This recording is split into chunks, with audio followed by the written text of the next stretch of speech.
माँ, मैं बहुत थक गई हूँ घर संभालते संभालते। यहाँ मेरी थकान किसी को नजर नहीं आती। कुछ दिन आराम करना चाहती हूँ। सोच रही हूँ कुछ दिनों के लिए अपने मायके आ जाऊं। आते हुए अपने बच्चों को भी साथ ले आऊंगी, वे वहीं से स्कूल चले जाएंगे। आखिर एक ही शहर में ससुराल और मायका होने का कुछ तो फायदा मिले। पाखी ने फोन पर अपनी माँ से कहा। किरण जी ने दूसरी तरफ से कहा, हाँ बेटा, जब तेरी इच्छा हो आ जाना, आखिर ये तेरा भी तो घर है। ठीक है माँ, तो मैं कल ही आ जाऊंगी, पाखी खुश हो बोली। हाँ बेटा, कल आ जाओ, मैं तुम्हारा इंतजार करूंगी। अभी मैं फोन रखती हूँ, मुझे मंदिर भी जाना है। किरण जी ने फोन रख दिया और सीधे किचन में गई। किचन में खाना बना रही बहू से बोली, अरे अनुपमा सुनो, कल तुम्हारी ननंद आ रही है। आज बाजार जाकर फल, सब्जी और मिठाइयाँ लेकर आना। बेचारी मेरी बेटी ससुराल में नौकरों की तरह काम करती है और उस पर कोई ध्यान ही नहीं देता। यहाँ आएगी, कुछ दिन रहेगी तो उसका मन और तबीयत अच्छे रहेंगे। सास के मुंह से ऐसी बातें सुनकर अनुपमा का चेहरा उतर गया। वह मन ही मन सोचने लगी, काश आपको मेरी थकावट भी नजर आती। मैं भी दिन रात झाड़ू पोछा, बर्तन, खाना बनाना, मार्केट जाना और हर वह काम करती हूँ जिससे हमारे परिवार वालों को कोई दिक्कत ना हो। काश आप मुझ पर भी ध्यान दे पाती। आपकी बेटी तो जब मन में आता है तब यहाँ आ जाती है, लेकिन मैं साल में एक बार ही अपनी माँ के पास जाती हूँ, तब भी आपको प्रॉब्लम होती है।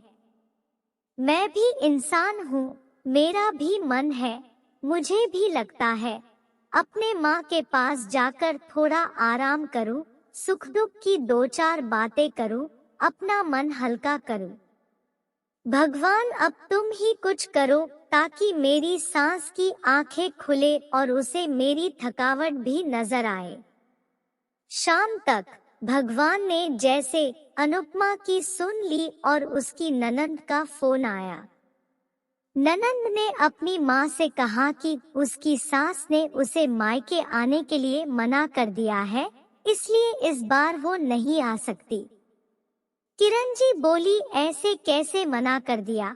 पहले तो कभी वह तुम्हें आने के लिए नहीं रोकती थी, इस बार भला क्या हो गया? लाओ मेरी बात कराओ, उन्हें मैं समझाती हूँ। पाखी ने फोन अपनी सास के पास दिया। किरण जी ने कहा, नमस्कार समधन जी, आपसे कुछ कहना था। समधन जी ने कहा, कहिए। दरअसल पाखी कल त्योहार है, इसलिए अपने मायके आना चाहती है, अगर आप उसे भेज दे तो अच्छा रहेगा। पाखी की सास ने कहा, देखिए समधन जी, आपकी बेटी मायके जाकर रहे, इस बात के लिए हमने उसे कभी नहीं रोका और इस बात से हमें कोई प्रॉब्लम है भी नहीं। कुछ दिनों पहले मैं अपने रिश्तेदार की शादी में गई थी, वहां आपकी बहू अनुपमा की माता जी से मिलने का मौका मिला। उनसे गपशप करने के दौरान उनकी बातों से पता चला कि अनुपमा को साल में एक ही बार अपने मायके जाने को मिलता है और वह भी बहुत कम समय के लिए। मुझे लगता है आपको पहले अनुपमा को उसके मायके भेज देना चाहिए और वह जब मायके होकर आ जाएगी तो मैं पाखी को आपके पास भेज दूंगी। एक बहुत जरूरी बात जो मुझे लगता है आपको समझ लेनी चाहिए कि आपको अपनी बहू को भी बेटी की तरह या बेटी से भी ज्यादा प्यार देना चाहिए। उसे भी मायके जाने की इच्छा होती होगी।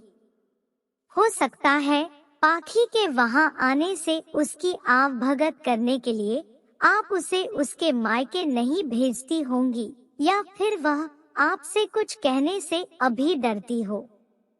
अगर आप उसको घर में ही कैद रखेगी तो एक दिन ऐसा आएगा जब वह आपके खिलाफ बोलने लगेगी। फिर वह आपकी सुनेगी भी नहीं और जब चाहे तब अपने मायके जाएगी।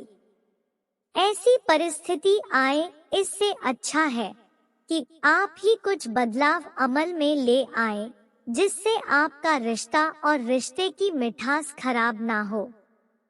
किरण को अपने समधन के हर एक शब्द में सच्चाई नजर आई।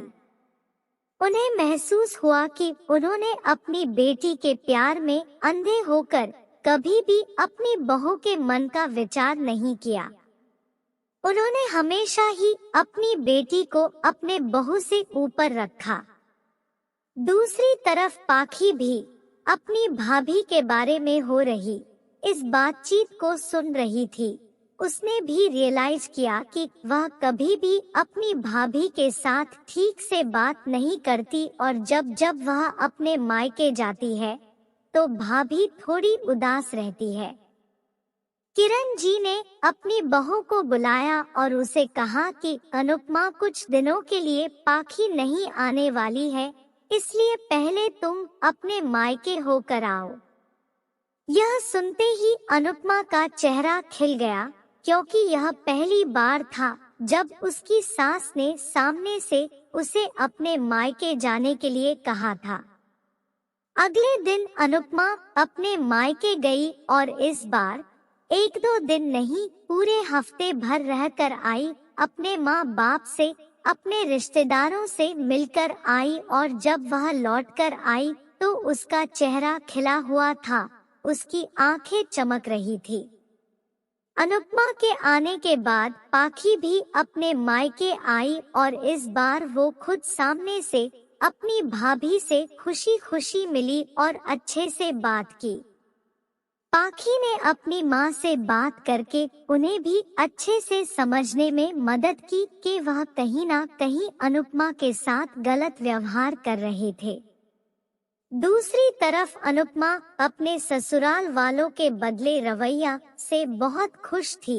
अब वह खुशी खुशी सबका ध्यान रखती और हर काम प्यार से करती। वह ध्यान रखती कि कोई भी ऐसी बात या काम ना करे जिससे घर में तनाव का माहौल पैदा हो। किरण जी अपनी बहू को खुद ही समय समय पर मायके भेज दिया करती। एक छोटे से बदलाव ने सास बहू और भाभी ननंद के बीच की कड़वाहट को दूर कर दिया और रिश्तों को और भी ज्यादा मीठा और मजबूत कर दिया।